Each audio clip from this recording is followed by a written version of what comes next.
Hello class 6, welcome back to your maths online classes. I'm Rohit Singh and from today we are going to begin a new chapter of your maths book, and that chapter is chapter number 12, proportion. Okay, chapter का नाम है proportion.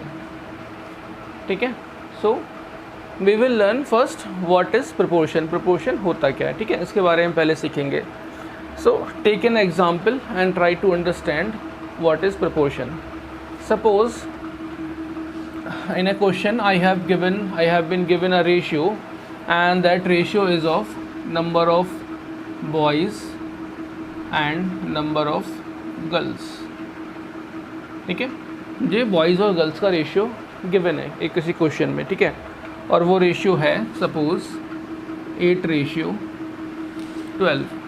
ठीक है, this ratio is 8:12. So I can write this as 8/12. ये तो आप ratio में पढ़ चुके हैं. एंड अगर मैं इसको रिड्यूस करूँ और तो ये क्या हो जाएगा, 4 × 8 and 4 × 3 = 12. It is as same as 2/3.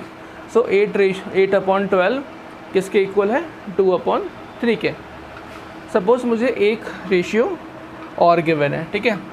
Suppose मुझे रेशियो गिवन है ₹18 एंड ₹27 का, ठीक है. इसको मैं लिख सकता हूँ 18/27, और अगर इसको मैं रिड्यूस करता हूँ तो क्या हो जाएगा, 3 × 6 = 18, 3 × 9 = 27, 3 × 2 = 6, 3 × 3 = 9, और ये भी क्या आ गया 2/3. ठीक है, तो 8/12 से मुझे क्या मिला, 8:12 से 2/3, और 18:27 से भी मुझे क्या मिला, 2/3. दैट मीन्स दोनों रेशियो मेरे क्या हैं, ये इक्वल है. 8:12 इज़ इक्वल्स टू 18:27. ठीक है, ठीक है, तो हमें क्या मिला, हमें हमारे रेशियो बराबर मिल गए. ठीक है, सो यही होता है प्रोपोर्शन. ठीक है, प्रोपोर्शन इज एन एक्सप्रेशन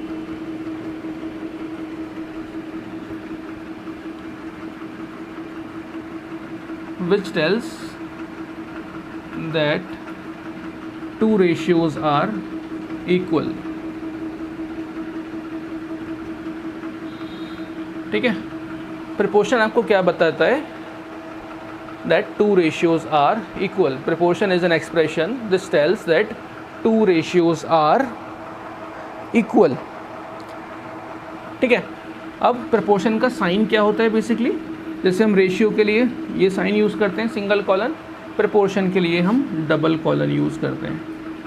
ठीक है, सो अब इसको मुझे proportion की टर्म में लिखना, तो मैं इसे कैसे लिखूँगा, I will write it as 8:12 और इक्वल्स टू का रिप्लेस कर दूंगा मैं प्रोपोर्शन के साइन से.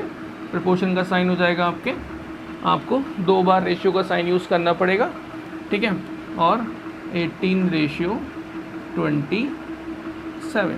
ठीक है, इसका मतलब भी क्या हुआ कि 8:12 और 18:27 क्या है, ये आपस में इक्वल है. और ये आपको कौन बता रहा है, आपको बता रहा है ये प्रोपोर्शन का साइन. ठीक है, अब हम इसको पढ़ते कैसे हैं, इसको हम we will read it as 8:12 as 18:27.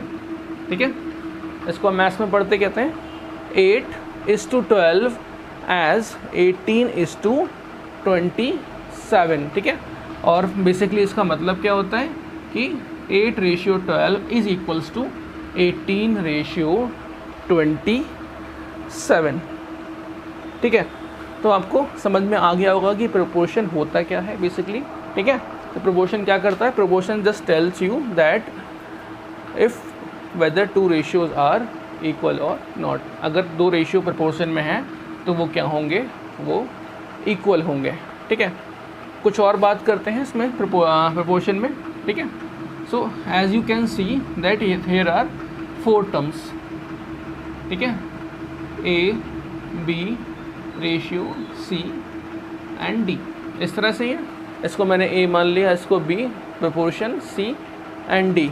तो इसका मतलब क्या होगा कि A ratio B is equals to C ratio D, और we can say A upon B is equals to C upon D. ठीक है, एक ही बात है। अब देखें आगे। ठीक है, अब इन ए बी सी डी में, ठीक है, ये जो टर्म्स हैं आपकी, this is called first term, this is called second term, this is called third term and this is called fourth term. ठीक है, क्या पढ़ते हैं इसको? First term, then we have second term, then we have third term and we have final fourth term. ठीक है, first, second, third and fourth term. इसके अलावा, ठीक है, सबसे स्टार्टिंग की और सबसे आखिरी की जो टर्म होती है, ठीक है, that is A and D. A and D is also called as extreme terms. ठीक है, क्या कहलाती हैं ये? Extreme terms.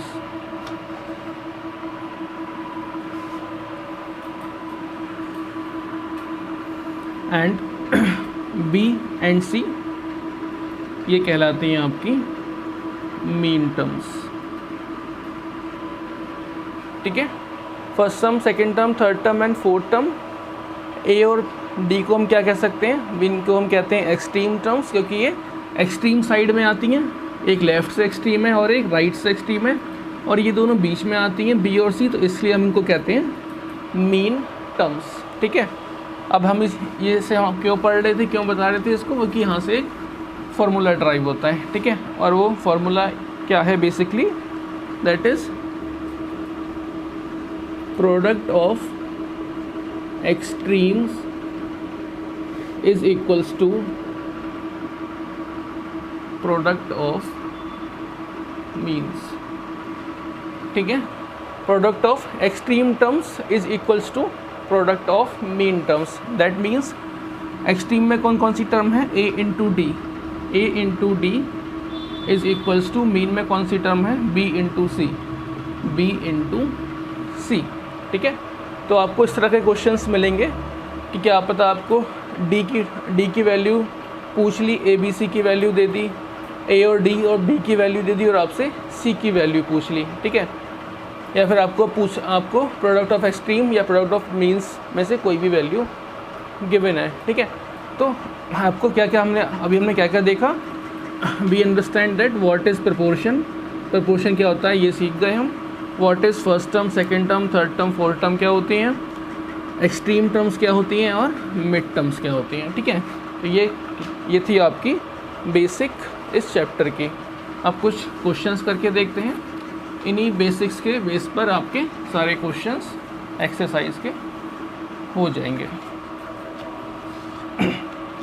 So question number first of exercise 12A, और ये आपसे कहता है in each of the following check whether और not the given ratio are in proportion. तो पहला रेशियो आपको गिवन है 8:16 एंड 12:15। आपको बताना है whether these ratio are in proportion और नॉट। क्या करेंगे? हमें क्या गिवन है? 8:16। इसे क्या लिख सकते हैं हम? 8/16। सो 2 4 जा 8, 2 8 जा 16, 2 2 जा 4, 2 4 जा 8, 2 1 जा 2, 2 2 जा 4। सो 8/8:16 इज इक्वल्स टू 1/2। अब 12/15 को देखते हैं। इसको क्या लिख सकते हैं? 12/15, 3 4 जा 12, 3 5 जा 15। अब 4 और 5 तो किसी नंबर से कट होंगे नहीं, तो ये क्या हो गया? 4/5।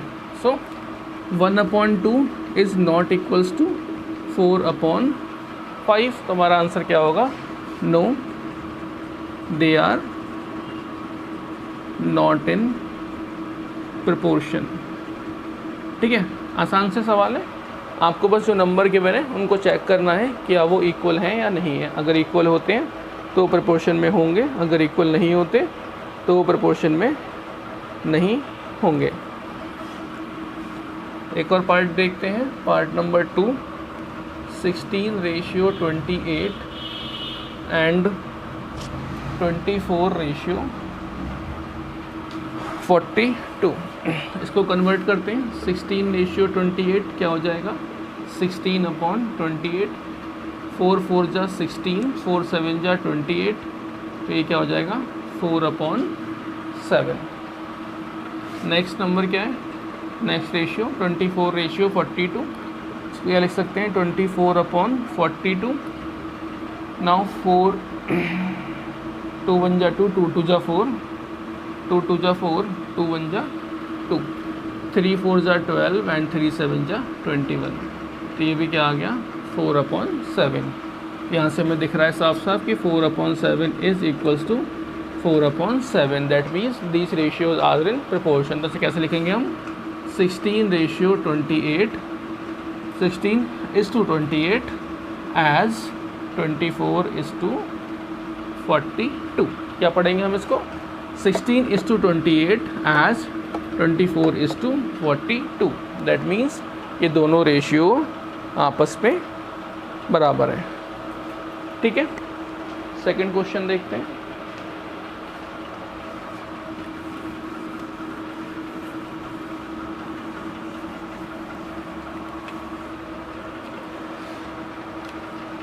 Second question, first part says x/4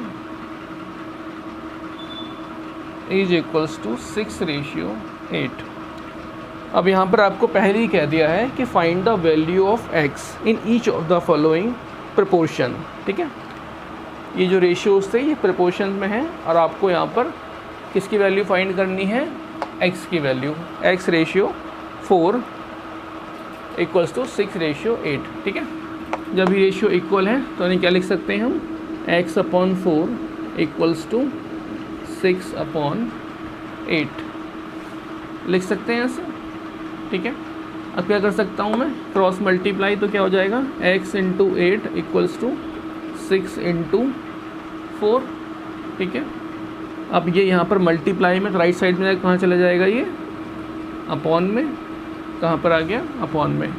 अब 2 2 जा 4, 2 4 जा 8, ठीक है, एंड 2 2 जा 4, 2 3 जा 6, तो यहाँ से क्या मिल गया मुझे 3। ठीक है, तो x की वैल्यू क्या आ गई मेरे पास 3, तो 3/4 इज इक्वल्स टू 6/8। एक और पार्ट करते हैं फिर क्लास को ख़त्म करते हैं, दैट इज़ क्वेश्चन नंबर, कौन सा पार्ट ले लेते हैं, लास्ट पार्ट लेते हैं, part number 6। 16/24 equals to 6/x। ठीक है, again will do the same thing, 16/24 लिख सकते हैं इसको, और इसको 6/x क्रॉस मल्टीप्लाई करेंगे तो क्या हो जाएगा 16 × x is equals to 6 × 24। x क्या हो जाएगा 6 × 24/16। ठीक है, 4 6 जा 6, सॉरी 4 8 6 जा 24 एंड 4 4 जा 16, 2 2 जा 4, 2 3 जा 6 एंड 2 3 जा 6, क्या बचा 3 और 3, 3 3 जा 9। ठीक है, तो x की वैल्यू क्या आ गई आपके पास 9। ठीक है, तो इसी तरह से आपको क्वेश्चन नंबर 2 तक क्वेश्चन सॉल्व कर लेने हैं। Rest of the question we will solve in our next video. I hope आपको आज प्रोपोर्शन समझ में आ गया होगा। So take care.